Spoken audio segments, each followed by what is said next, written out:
Hey, friends, sorry that we are not meeting in person. I'm currently sitting at a coffee shop because neither my office nor my home office have a stable internet connection. So it's been a lot of fun today trying to get anything done. I did not want to miss our second session, especially because we had so many of you that showed up for the call, and the last thing I want to do is to disappoint. So last week we talked about goals and dreams, and we talked about the difference between a dream and a goal. So a goal is, essentially is very specific. It has a specific end date. Now, last week I used the example of 90 days or less. I will say I've had probably, I don't know, 10 or 15 calls since then helping people who are in our current coaching program, kind of helping people do some goal setting. I did a call out to a very small group of people because I wanted to play around with what I was talking about and what I was teaching.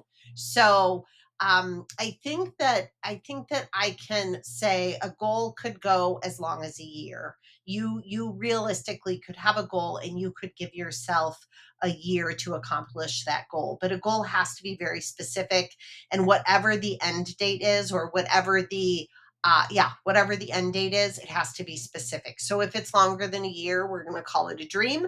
But if it's less than a year, we're going to call it a goal. So the only thing I would say is if your original thought process when you set the goal was let's say your original thought process was 90 days. You wanted to accomplish something in 90 days. But then now I'm telling you, you have a year. Don't extend it out a year. Use speed as your friend, because speed helps you to build momentum.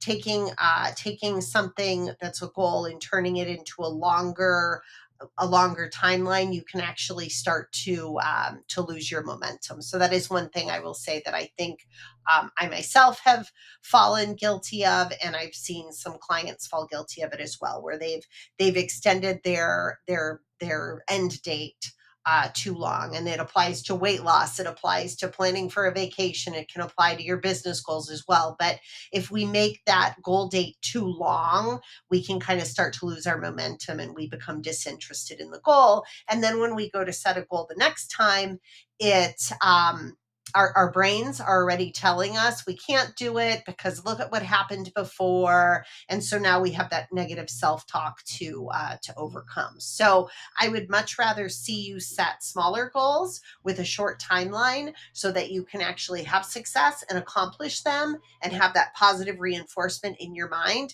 than set this huge goal with this, date that's a year away in the future.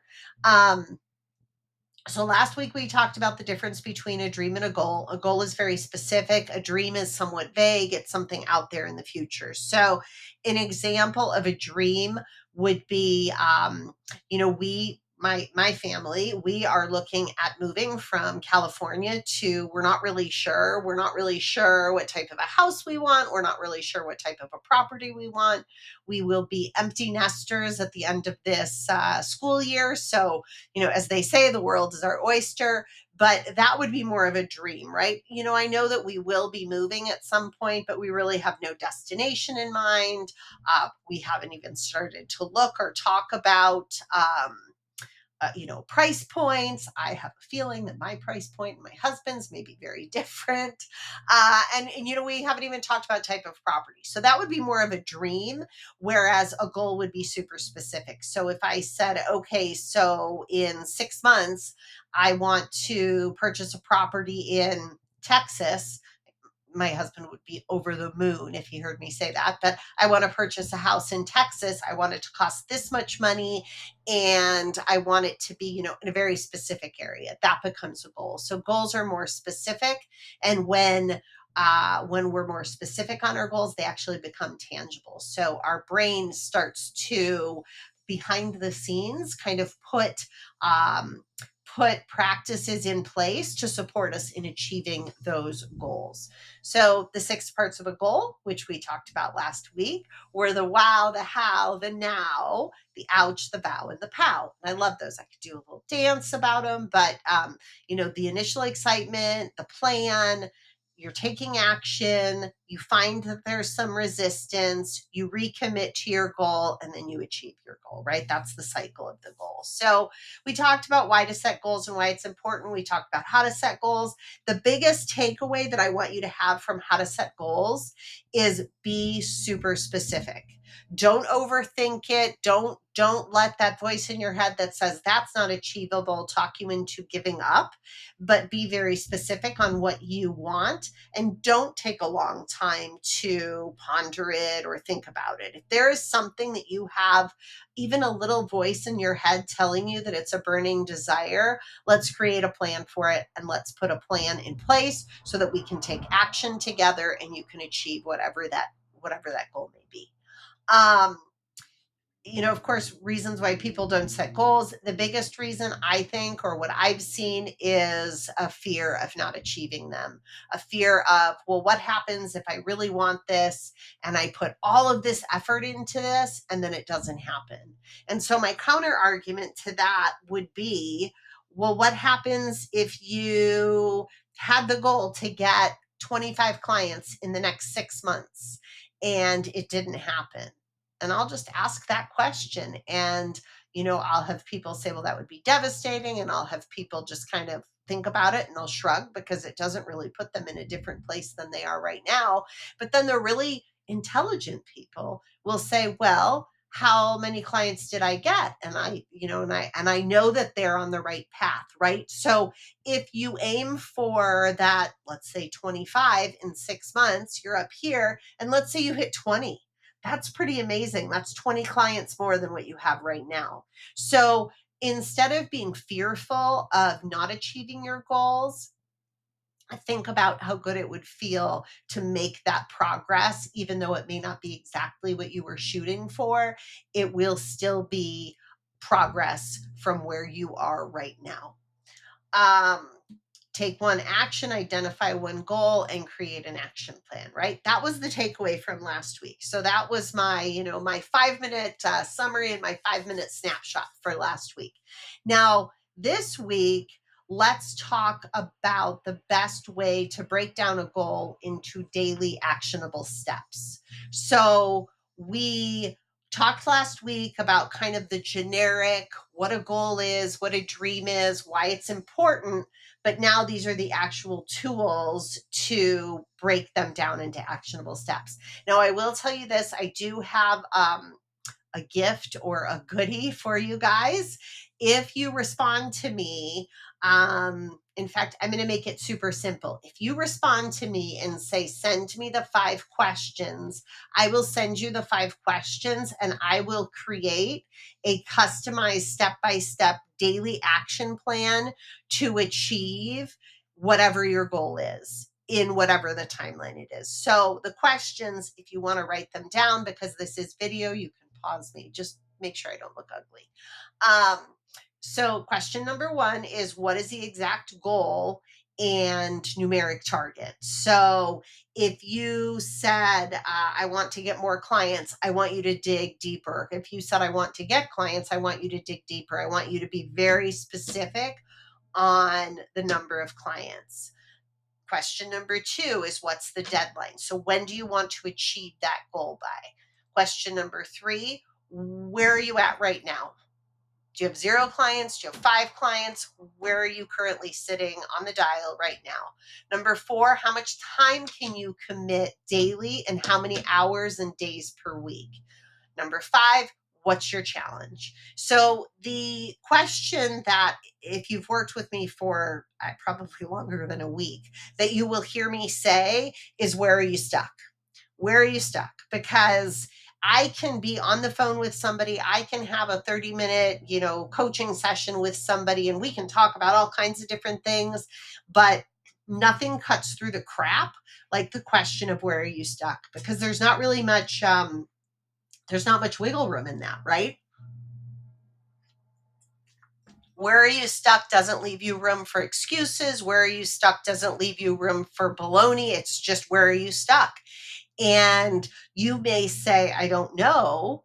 which I would say is baloney, but you probably do know where you're stuck, or there's an answer that will come to your head, and we can work through that if it's not the real answer, and we can get to what the answer really is. So I'm going to use this example. I had a call yesterday, and I got really excited about the call because I was able to kind of put these questions that we were going to talk about today. I was able to put these questions into action with this particular coaching student.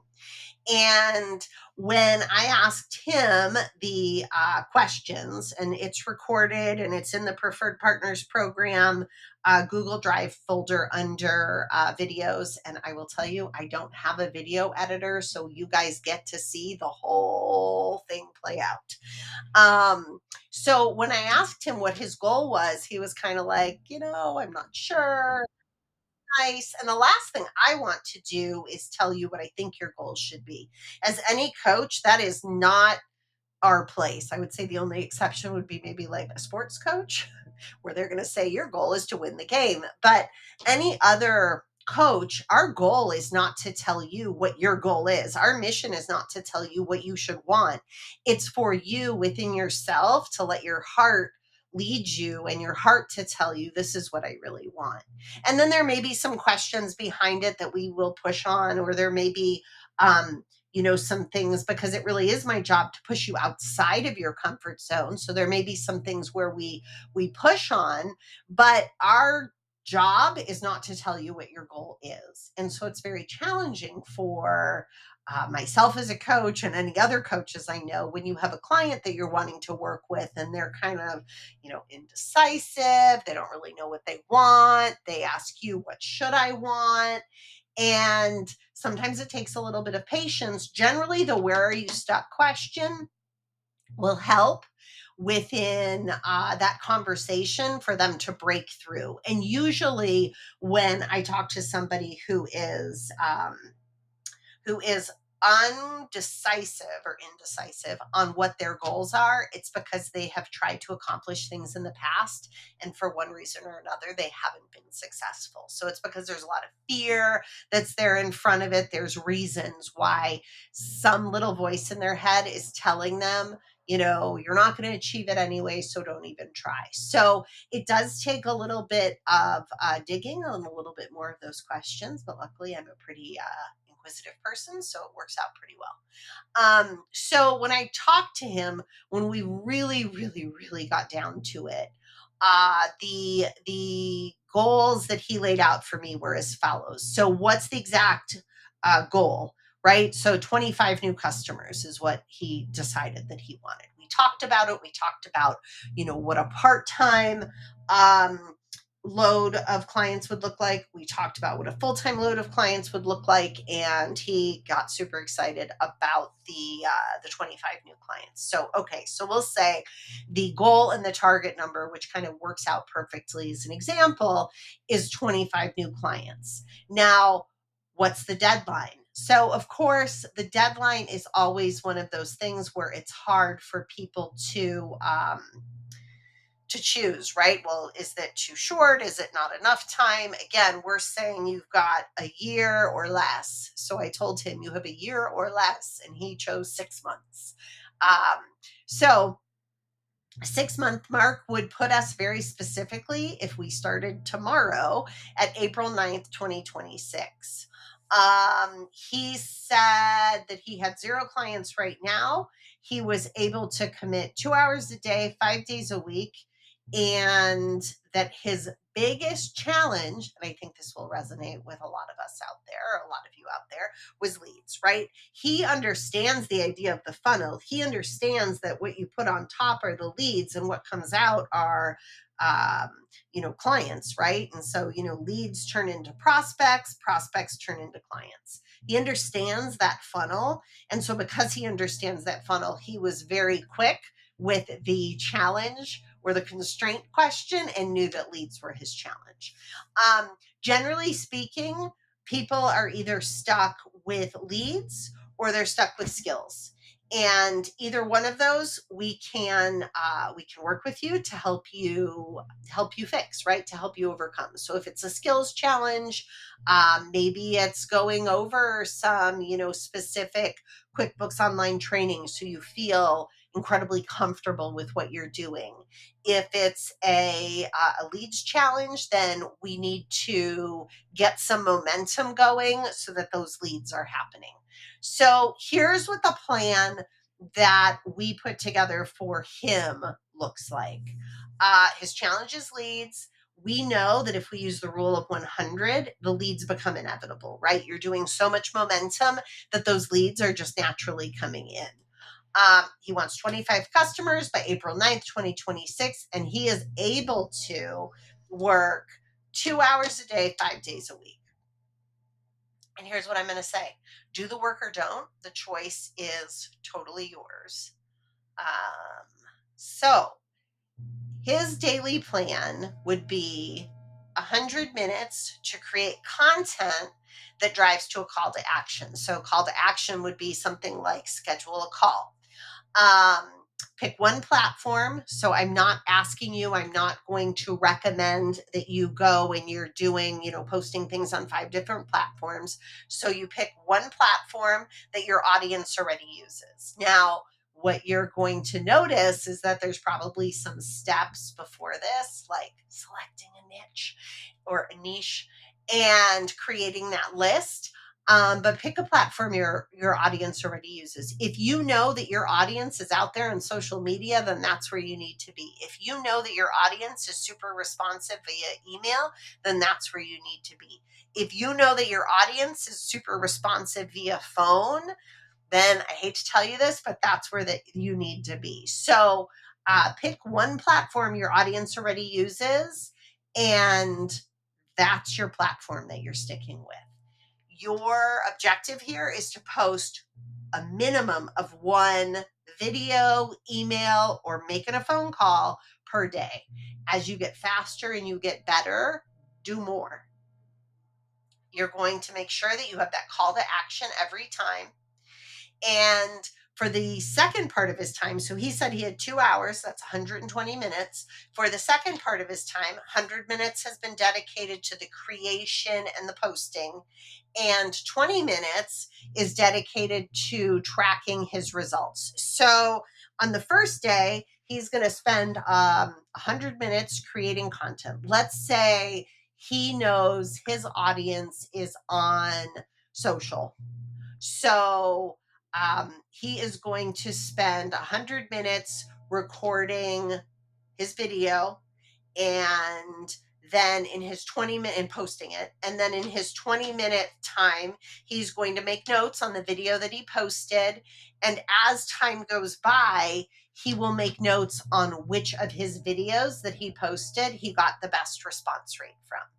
So understand in this, I'm not telling you that you have to pick up the phone and you have to call 100 people a day, but if that's where you find your audience is, then maybe you do.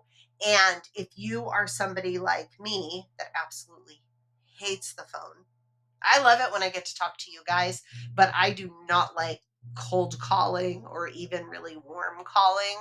Um, there are ways around it. One of the really cool tools that we've started to use is a ringless voicemail system. So essentially, it's you record a message, you provide the program with the list of telephone numbers, and it automatically delivers that message into their voicemail box without their phones even ringing. So I don't know how the technology works, but it works. It's pretty cool. We did it with a list of 750 and had 4 calls booked from it. So it's not as effective as I would say it's probably not as effective as if you were picking up the phone and calling yourself. But if you think about the time commitment to record the video or record the voicemail and then to drop it into that list, I would bet that when we do our second message that will probably, from that same group of 750, we'll probably get another 5 or 6 that respond to us to schedule calls. So with something like that, you want to do it on repetition. If you want more information about that, just shoot me an email along with give me the 5 questions, and I'll send you the information on the service we recommend and pricing and all of that stuff. Super cheap. So 100 minutes are spent creating the content and posting the content, and then 20 minutes are spent tracking. Now, your first day, obviously, you're just making a note. I would use a Google sheet to track it. That way you can find it from any device anywhere, and just track what you're posting every day and start to track to see the videos that you got responses on if you're using videos, or if you're leaving voicemails, track which ones that you got responses on. So here's what to make each day, or here's what to create. And I really like simple. I think simple is better than fancy. It's why you'll see some of the stuff, some of our free reports that come out, they're just a Google Doc where we've typed our thoughts up. They're not flashy. They're not all like graphic designed, because I think the content is more important than it looking super fancy. And then there's other times where I've had I've had my graphic designer get involved, and maybe she puts it into an ebook format and we make it a little fancy for you. But my instinct is to just give it to you in the raw format, because I think the information is more important than it looking pretty. So what to make each day? In his case, I am going to tell him, because I want him to maximize his time, to record 3 videos at a time. So think about this. If he records 3 videos and he only wants to post 1, after doing that for 34 days, he'll have enough content for the next 100 days. So in truth, his time spent could either drop down, or there's other things that that he could find to fill that time. But really maximize your time. I'm going to recommend 3 videos a day. It honestly will take you the same amount of time to record 3 quick videos on your phone. Doesn't have to be anything crazy. The only thing I would say is, like, don't swear. 3 quick videos on your phone every day. You just do them back to back, and it will take you the same amount of time to record those 3 videos as it does to record the 1 video. The topics for the videos, because that's usually a big question that I get, the topics would be proof. So proof of wins, proof of success. You can have a video where you talk about, once you do get clients, where you talk about success that you've had with clients. So a way to approach this, because that one's a little bit tricky if you don't have any clients, a way to approach this is, maybe it does make sense to offer your services for free, just to get those, to do it free for somebody, bookkeeping free for somebody for a month, just so you would have a kind of a before and after to tell somebody about. If you don't have any proof right now, that's fine. You can move on to the next 2 topics, which is process. So you can walk them through where to get started, how to start. It can be a QuickBooks Online tip. It can be an accounting tip. Processes and kind of education go hand in hand. So you've got your proof, you've got process. So process would be the how-to. Education can be anything in the financial industry. You can jump onto our Facebook page for ideas on it. And that's why we have the content on there, so you can kind of steal some of those ideas. Or just, something that you get as a question from somebody. So you're having a conversation with a prospect and they ask you a question, jot that down in a notebook so that you have a list of topics to be able to cover in your video. And you'll be really happy on those days where your brain is just not cooperating with you. You're not feeling creative. You flip open your notebook and you've got some content that you're able to post. And then pitfall. So pitfall would be common mistakes that you have seen maybe other bookkeepers make, common mistakes that you've seen clients make, anything that would be a mistake where it's you show them the corrective action to it. So one of the topics that we will post on pitfalls or common mistakes is we will talk about reconciliations, and that a lot of times clients will go into the register directly. So they won't go through the reconciliation tool in QuickBooks Online. They'll go into the register directly, and they'll click things off individually in the register, which is not the correct way to do it. It really kind of screws with QuickBooks. And that's a topic that we'll use to talk about. One of the other ones that we posted about, I think it was yesterday, or maybe it's scheduled to go out today, was the importance of entering vendor names on transactions. So checks and other transactions, why it's important to have vendor names on transactions. That would be one. And then another one would be why it's important to have documentation for anything that's a petty cash expense, right? So there's 3 right there for you for pitfalls. And believe me, I've got tons of them. So you're doing 100 minutes a day on creating content. You're going to do, or this person, he's got to do 20 minutes a day to track. Now, first couple days, it probably won't take him 20 minutes, but as he starts to have more time in it, it will probably take close to 15-20 minutes. And we also know that the suggestion is to maximize time and to create those 3 videos at once. Now, the purpose of these videos is not to sell. So there is no place in these videos, there's no place in these voicemails, there's no place in these if you're sending text messages or emails, there's no place for you to say, my services start at X dollars per month. The only thing you are trying to do is to get them to whatever your call to action is. So if it's to schedule a call, if it's to request a free report, whatever it is, your focus is whatever your call to action is. Your focus is not to sell them. What you're trying to do at this point, because you have 0 clients, is you are trying to start to build your credibility and for people to start to notice and realize that, hey, that person has some valuable information. They really know what they're talking about.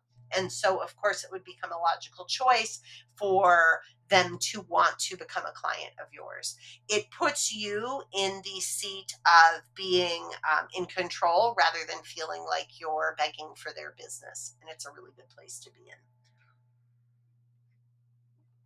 So your weekly checkpoint or your weekly goal, because we always want to break it down. We want to take the big goal, we want to break it down into daily steps, but then we have to have weekly checkpoints with ourselves to make sure we're on point. So your weekly checkpoint or your weekly goal in this case, or his weekly goal in this case, is 1 client per week. So he's going to figure out what it takes and what the momentum is by doing his tracking and following up, what the momentum is and how much needs to be on the top of his funnel to get to that 1 client a week. And you'll find that as you the longer you do this for, so week 1's going to be rough. Week 1, if you look back at your first videos, you're gonna look at them and you're gonna kind of want to hide. But as you go on, you will start to find your voice. You will start to be more comfortable. You will start to find it easier to come up with content. But by content, I mean that can be email, that can be voicemail message content, it can be social media posts, whatever it is. The longer you do this, you will find it easier to come up with content. But don't be surprised if initially you kind of feel like, I don't know what to write or I don't know what to say. That's why we give you some ideas, or that's why I'm giving you some ideas on, either choose proof, process, education, I'll throw in there, or pitfalls, so mistakes that people are making. But your goal is to figure out, or your short goal is to figure out how much needs to come into the top for you to get that 1 customer to come out of the bottom of the sales funnel. So your weekly checkpoint with yourself is that 1 customer per week, right? You care about the results. So the part where I, as a coach, get to come in is I want to push you to do that. If we used workout terms, I want to push you to do that one extra rep after you're saying, I've done what would these be called? I don't know. I've done this many arm exercises or this many bicep curls. I can't do another one.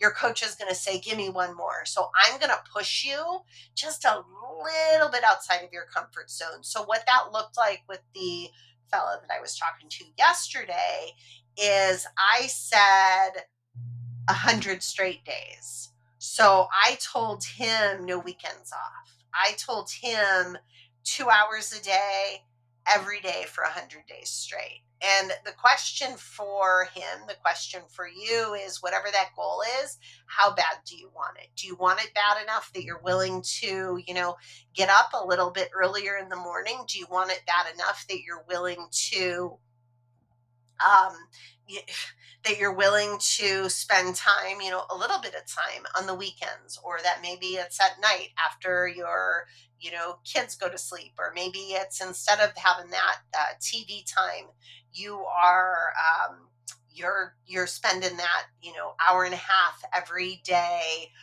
For 100 days, it's 3 months. You're spending that hour and a half every day. Working on building the momentum for your business. But that was my push for him. So there really wasn't much grumbling. He was pretty jazzed and pretty excited about it. I would hope that if I was talking to any one of you, you would be jazzed and excited about it as well. I will tell you the reason why people aren't successful, the reason why people fail or don't get the results that they want is because they're doing, 100 reach outs over like 6 weeks versus 100 reach outs a day. It's all about volume. It's all about the numbers. If you are consistent in doing the volume, the results will follow without a question. I will say some tips. Pick a niche or a specialty, pick one platform, and pick one call to action, and then simply rinse and repeat. The volume will teach you faster than any course I could ever possibly put together. Now, some things to consider if you need it to happen faster. So if you need more speed, I would add more output. So maybe instead of just posting one thing per day, I would post all 3 per day and consider adding a secondary channel. So what that would look like is if email was how you were using your communication with everybody, then add social media to it. If text messaging was how you were, contacting everybody, then maybe consider adding email to it. So add that secondary channel and produce more content. So more messages, and simply more content. More content means more, right? It means we're stuffing the top of the funnel for our advantages. So I've got your next step, but I'm going to leave that. I'm going to leave that kind of for us to discover together. So again, I invite you to send me an email. Ask me to send you those 5 questions. So email address, I'll make sure it's posted, but it's melissa@busybeeadvisors.com. Send me an email. Tell me to send you the 5 questions, and I'll create a plan that's tailored for exactly what you are trying to achieve. And that's what I've got. So I hope you all have a fabulous rest of your day. I'm sorry that the internet did not want to play nice with me, and I will see you all next week.